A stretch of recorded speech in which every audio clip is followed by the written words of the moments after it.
আচ্ছা যাক, এখন একটা প্রশ্ন হলো, তোমার বাবার মেজ বোনের মেয়ে তোমার কে হয়? আমার বাবার মেজ বোনের মেয়ে আমার ফুফাতো বোন হয়।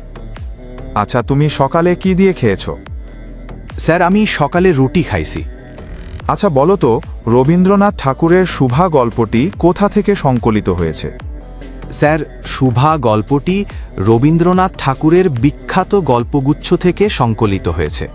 আচ্ছা, শুভা গল্পটির সারসংক্ষেপ কিছু বলতে পারবেন?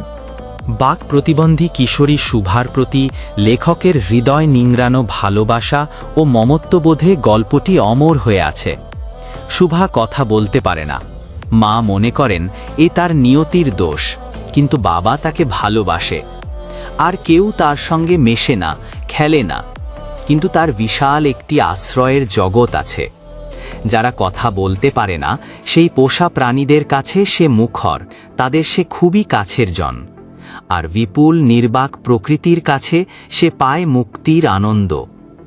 রবীন্দ্রনাথ ঠাকুর প্রতিবন্ধী মানুষের আশ্রয়ের জন্য একটি জগৎ তৈরি করেছেন এবং সেই সঙ্গে তাদের প্রতি আমাদের মমত্ববোধের উন্মেষ ঘটাতে চেয়েছেন। চমৎকার, অনেক সুন্দর হয়েছে। সবকিছু ঠিকঠাক থাকলে, ভাগ্য যদি সহায় থাকে, তাহলে তোমার চাকরিটা হয়েও যেতে পারে। ঠিক আছে, তুমি এখন যেতে পারো।